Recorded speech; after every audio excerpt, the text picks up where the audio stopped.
Fine student. तो class number 6 Indian polity historical background Indian council act 1909।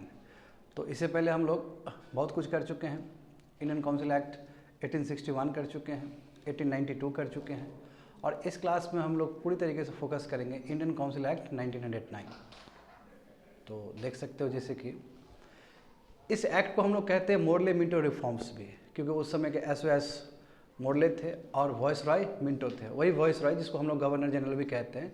And but पिछले class में जैसे हम लोग देखे हैं कि there is a difference between viceroy and your governor general. Governor general of India and viceroy है तो आदमी एक ही, मगर दोनों का काम डिफरेंट है। तो जैसे कि देख सकते हो यहाँ पे हम जानते हैं कि 1892 में हाँ लिमिटेड रिप्रेजेंटेशन आया, करेक्ट। हाँ, इलेक्शन का कॉन्सेप्ट आया है पहली बार भारत में। तो रिप्रेजेंटेटिव जो लिमिटेड जो रिप्रेजेंटेशन है यहाँ पे भी बरकरार रहेगा, और इसलिए किया गया स्टूडेंट। ये समय देखो 1909 का है, तो उससे पहले जानते हो लॉर्ड कर्जन बहुत एक्टिव थे, और 1905 में उन्होंने बंगाल का पार्टीशन किया था। उसके बाद स्वदेशी मूवमेंट हुआ, फिर सूरत स्प्लिट हुआ, एक्सट्रीमिस्ट और मॉडरेट दो अलग हो गए। तो ये ब्रिटिश को फ़ायदा पहुंचा है कहीं ना कहीं। और दूसरी बात है कि पहली बार ब्रिटिश ने कम्युनलिज्म को लेजिटिमाइट कर दिया है, लीगलाइज कर दिया इसको। तो ये सबसे नेगेटिव जो चीज़ होगा इस एक्ट का, that is it gave recognition to the communalism. It is very bad thing. देखो तो जो नोट्स में जो लिखा है समझो यहाँ पे, तो the Indian council act of 1892 had introduce limited representation with indirect election. It failed to pacify the Indians who were much conscious of their rights now. सही बात है, 1892 में तो लिमिटेड फ्रेंचाइजी आ ही गया था। अब लिमिटेड फ्रेंचाइजी भी बोलना गलत बात होगा, क्योंकि इलेक्शन जो है बहुत इनडायरेक्ट है। कुछ जमींदार अपॉइंट करके भेज रहे हैं, कुछ यूनिवर्सिटी अपॉइंट करके भेज रहा है, कुछ चैम्बर ऑफ हाउस भेज रहे हैं, चैम्बर ऑफ कॉमर्स भेज रहे हैं। ये प्रॉपर तो नहीं था, इसलिए बहुत सारे जो एक्सट्रीमिस्ट क्लास के जो लोग थे और उनमें गुस्सा था इस चीज़ का। तो there was also a lot of resentment against the lord Curzon with the partition of Bengal, correct. तो पार्टीशन ऑफ बंगाल जो हुआ था, इस चीज़ को लेकर बहुत गुस्सा था लोगों में। हाँ, और कांग्रेस के अंदर ही, कांग्रेस पार्टी के अंदर ही शोर उठना शुरू हो गया कि ये मॉडरेट से कुछ नहीं होने जा रहा है। मॉडरेट्स का ये ट्रिपल P का जो तौर तरीका है, हाँ ये ट्रिपल P जैसे प्रोटेस्ट हो गया, तुम्हारा प्रेयर हो गया, पिटिशन हो गया, ये तरीका सही नहीं है। तो government one hand wanted to suppress the extremist, but on the other hand wanted to pacify the moderates. वो चाहता था एक तरफ हम मॉडरेट्स को खुश करके चले और एक्सट्रीमिस्ट को हम क्या करें, स्टिक से उसके ऊपर काम करें। यानी कि कैट और स्टिक पॉलिसी यहाँ पे ब्रिटिश यूज़ कर रहा था, कि ताकि एक्सट्रीमिस्ट दूर हो सके, क्योंकि एक्सट्रीमिस्ट ज़्यादा वोकल थे और वो ज़्यादा मादा रखते थे ब्रिटिश को हिलाने के लिए। और हम जानते हैं कि ये जो एरा है रेवोल्यूशनरी पीरियड का भी एरा है, ये मिलिटेंट नेशनलिज्म का समय है, correct. The idea culminated in the Indian council act of 1909। तो इसलिए मॉडरेट्स को खुश करना है तो कुछ तो रिफॉर्म्स लेकर आना होगा। तो यही स्वरूप ये रिफॉर्म्स आया है। इस रिफॉर्म्स में देख सकते हो बहुत कुछ चेंजेस आया है स्टूडेंट्स। हाँ, जैसे कि देख सकते हो सेंट्रल लेजिस्लेटिव काउंसिल, हाँ उसको बड़ा कर दिया गया, उसको इनलार्ज कर दिया गया। पहले 16 मेंबर थे, 16 मेंबर से बढ़ा के 60 मेंबर कर दिया गया। मगर स्टिल अभी भी जो ऑफिशियल जो रहेंगे वो मेजोरिटी में रहेंगे। यानी कि जो मेजोरिटी जो है अधिकतर वो ऑफिशियल मेंबर रहेंगे। ऑफिशियल मेंबर का मतलब क्या है, गोरे लोग रहेंगे और इंडियंस लोग भी आएंगे, बट इंडियंस लोग का संख्या कम होगा, करेक्ट। तो it considerably increase the size of the legislative council both at the central level at the provincial level, and the number of the members in the central legislative council was raised from 16 to 60। 16 से लेकर 60 कर दिया, quantum jump है ये। For the first time, देखो यही तो सबसे बड़ा चीज़ है, पहली बार क्या हुआ भारत की हिस्ट्री में कह सकते हो कि इस एक्ट ने लेजिटिमाइट कर दिया कि यस कम्युनल रिप्रेजेंटेशन पॉसिबल है। System of separate electorate, separate electorate का मतलब क्या है कि मुस्लिम, स्पेशली मुस्लिम के लिए किया गया कि मुस्लिम जो है, यदि मान लो कि एक टेरिटोरियल कॉन्स्टिट्यूएंसी है, एक एरिया है जहाँ पर मुस्लिम आबादी ज़्यादा है, तो वहाँ जो कैंडिडेट उठेंगे इलेक्शन में तो वो मुस्लिम ही उठेंगे, ठीक है। अभी तो खैर इलेक्शन का मतलब इनडायरेक्ट इलेक्शन है, वहाँ मुस्लिम ही उठेंगे। अब भले वहाँ पे और भी हिंदू हो तो उसे कोई लेना देना नहीं, भले वहाँ पे सिख हो, एंग्लो इंडियंस हो, उसे कोई लेना देना नहीं है। यदि मुस्लिम बहुल एरिया है तो वहाँ मुस्लिम ही कैंडिडेट उठेंगे और उसी का इनडायरेक्ट इलेक्शन होगा, which is not good actually. Under this the Muslim members were to be elected only by the Muslim voters. Separate constituency were marked for the Muslims and only the Muslim community members were given the right to elect the representatives. समझ रहे हो, but direct तरीके से नहीं, ये indirect तरीके से है स्टूडेंट्स। आगे देखोगे तो देखो सेपरेट इलेक्टोरेट समझो, separate electorate for Muslim had a long lasting impact on Indian polity. इसका बहुत लंबा असर पड़ता है भारत पे। हाँ, ये स्टार्टिंग पॉइंट है इंडिया और पाकिस्तान का, समझे ना, ये सीड ऑफ कम्युनलिज्म है ये। तो रिकॉग्नाइज द मुस्लिम कम्युनिटी, देखो ये इसमें रिकॉग्नाइज किया गया है कि मुस्लिम कम्युनिटी क्या है, तुम्हारा एक सेपरेट सेक्शन है। देखो बीच तो बो दिया गया। This act legalise communalism and lord Minto came to known as the father of communal electorate. तो इस एक्ट में पूरी तरीके से लेजिटिमाइट कर दिया गया। इसलिए कहते हैं ना कि बहुत सारे एक्ट क्या होता है, अनइथिकल होता है। एक एग्जाम्पल, परफेक्ट एग्जाम्पल ये है, जहाँ देश तोड़ने का बात है, सेक्शन ऑफ पीपल को तोड़ने का बात है इसमें। और इसलिए राइटली कहा जाता है कि जो लॉर्ड मिंटो है, जो वॉइस रॉय है, जो गवर्नर जनरल ऑफ इंडिया, वो क्या है, फादर ऑफ कम्युनल इलेक्टोरेट है। और इस एक्ट के वजह से कहीं ना कहीं एक कैंसर हमारी इंडियन सोसाइटी में पनपा in the form of Hindu Muslim disharmony, और अल्टीमेटली बाद में जाकर 1947 में ये बहुत व्यापक रूप ले लेता है with the partition of India into Pakistan and India. तो इतना बुरा स्थिति हो सकता है इस एक्ट से, क्योंकि और फर्दर चेंज होते चले गए। और इसी साथ साथ जानते हो कि मॉडर्न इंडिया में बहुत कुछ चल रहा है स्टूडेंट्स। शिमला डिप्यूटेशन हुआ, ऑल इंडिया मुस्लिम लीग का बनना, और भी काउंटर, बहुत सारा चीज़ चल रहा है उस समय। तो this act retain the official majority in the central legislative council but allowed the provincial legislative council to have non official majority. तो अभी जो सेंट्रल लेजिस्लेटिव असेंबली में ऑफिशियल मेजोरिटी रहेंगे, यानी कि जो गोरे लोग रहेंगे, जो वाइट लोग रहेंगे, वो उसका संख्या ज़्यादा रहेगा, करेक्ट। बट प्रोविंशियल लेवल, चलो ये तो बहुत बड़ा फ्लेक्सिबिलिटी मिला, बट प्रोविंशियल लेवल पे नॉन ऑफिशियल मेजोरिटी हो सकता है। तो इसका मतलब क्या, अधिक से अधिक Indians as a non official member के रूप में प्रोविंस लेवल पे ज्वाइन कर सकते हैं in legislative council. At the same time इस एक्ट को इसलिए भी याद करना चाहिए हमें, क्योंकि पहली बार 6 पॉइंट देख सकते हो, पहली बार इंडियंस एग्जीक्यूटिव काउंसिल में भी शामिल होने जा रहे हैं of the viceroy as well as governor of the respective provinces. जो अलग अलग जो प्रोविंसेस था उस समय, उसके गवर्नर के जो एग्जीक्यूटिव काउंसिल है, जो कैबिनेट है, उसमें इंडियंस भी शामिल होने का प्रोविजन है इसमें। और फलस्वरूप Satyendra Prasad Sinha become the first Indian to join the viceroy executive council. बिल्कुल बहुत इंपॉर्टेंट शख्सियत है, बहुत पढ़े लिखे शख्सियत है, और यही शख्सियत है जो कि पहली बार बिहार और उड़ीसा का गवर्नर भी बने थे in our independent India. The act empower the members to discuss the budget and move resolution on the budget. देखो इससे पहले, देखो आज स्टेप बढ़ाया ना, हाँ, इससे पहले हम लोग देखे थे कि बजट डिस्कस कर सकता है बट वोट नहीं कर सकता है, सप्लीमेंट्री क्वेश्चन नहीं पूछ सकता। बट इसमें दिखेगा तुमको कि बजट भी डिस्कस हो सकता है, बजट के ऊपर भी बातचीत हो सकता है, वोट भी हो सकता है, रेजुलेशन भी हो सकता है, as well as supplementary questions भी पूछे जा सकते हैं। तो मतलब कह सकते हो कि पार्लियामेंट्री फॉर्म ऑफ गवर्नेंस की तरफ मूव कर रहा है।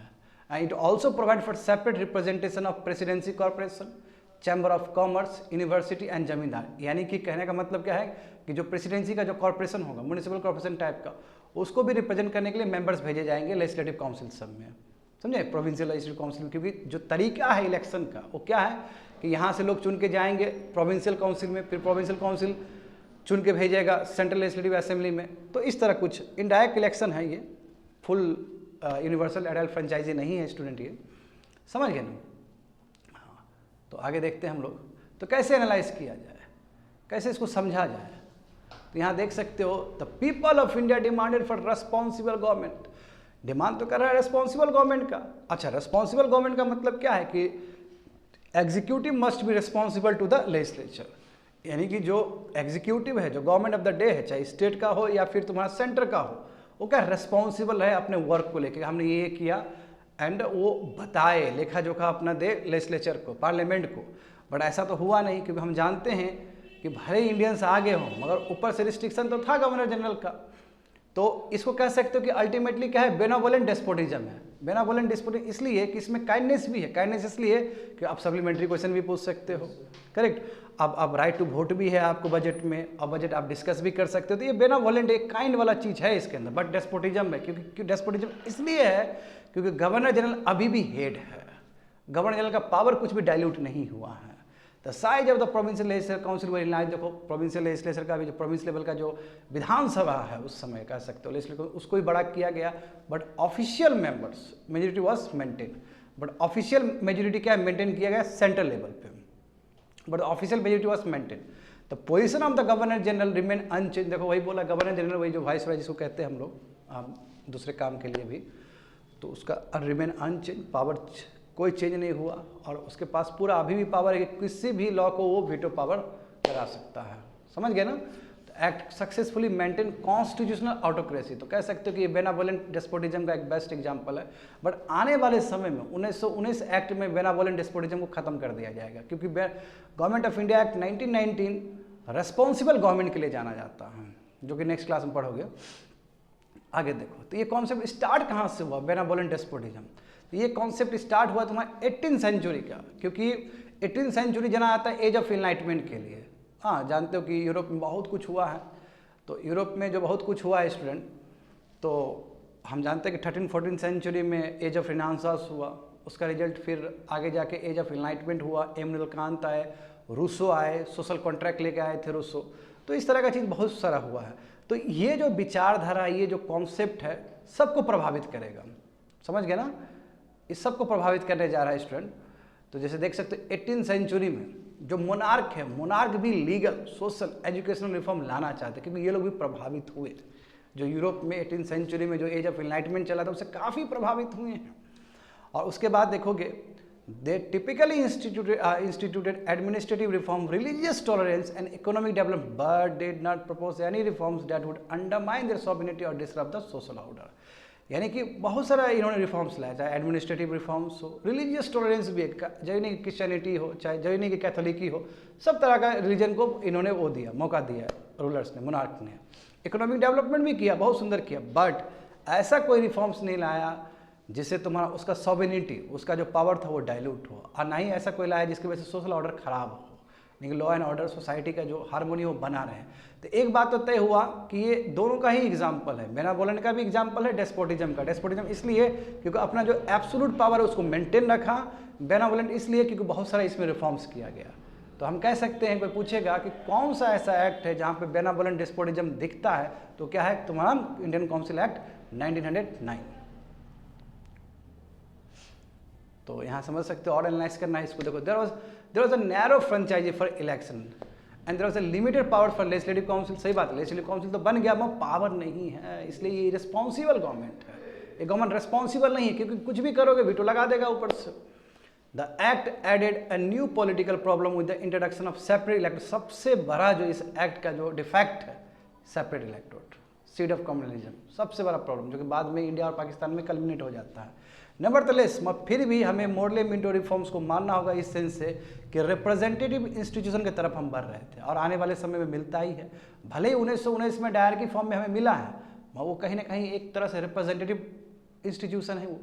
The legislative members also got an opportunity. देखो, पहली बार अपॉर्चुनिटी मिला है कि ये लोग क्रिटिसाइज कर सकते हैं एग्जीक्यूटिव के एक्शंस को, और कह सकते हैं कि एडमिनिस्ट्रेशन इस ढंग से होना चाहिए, सुझाव दे सकते हैं, विच इज़ वेरी गुड।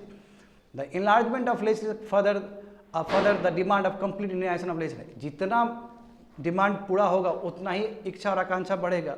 तो अब 16 से 60 हो गया। प्रोविंस लेवल पे भी अब नॉन ऑफिशियल भी मेजोरिटी में आ सकते हैं, यानी कि इंडियन ज़्यादा हो सकते हैं।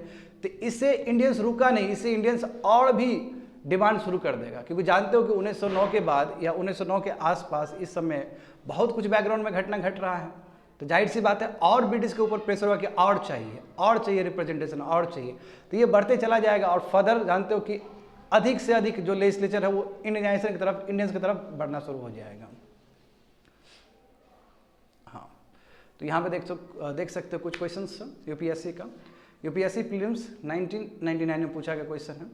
Consider the following statement about the Indian council act 1909। First statement, it provided separate electorates for Muslim, Sikhs, Indian Christian and Anglo Indians। ये गलत स्टेटमेंट है, क्योंकि हम जानते हैं कि इसमें केवल मुस्लिम को दिया गया है, और ये यदि स्टेटमेंट सही होता तो 1919 के लिए सही होता स्टेटमेंट। सेकेंड देखो, it introduce direct election in the country for the first time. ये गलत स्टेटमेंट है, क्योंकि अभी भी इनडायरेक्ट इलेक्शन ही है। डायरेक्ट इलेक्शन कॉन्सेप्ट आएगा 1919 में। तो आंसर हो जाएगा D for dog, neither 1 nor 2। Second question देखते हैं, UPSC prelims 1999. The most short-lived of all of Britain constitutional experiment in India was the first one, Indian Council Act 1861. Second one is Indian Council Act 1892. Third one, Indian Council Act of 1909. And fourth one is Government of India Act 1919. तो answer तो स्पष्ट है यहाँ पे, सी for cat हो जाएगा, Indian council act 1909। क्योंकि देखो पीरियड, देखो गैप बहुत कम गैप है, 1861 से लेके 1892 देखोगे तो अच्छा खासा गैप हो, 1892 से लेके 1900 देखो तो बहुत कम गैप है, और उसके बाद तो तुम्हारा गवर्नमेंट ऑफ इंडिया एक्ट आएगा। तो सबसे छोटा जो एक्ट है, जो शॉर्ट लिव्ड एक्ट है, वो तुम्हारा C for cat Indian council act 1909 है।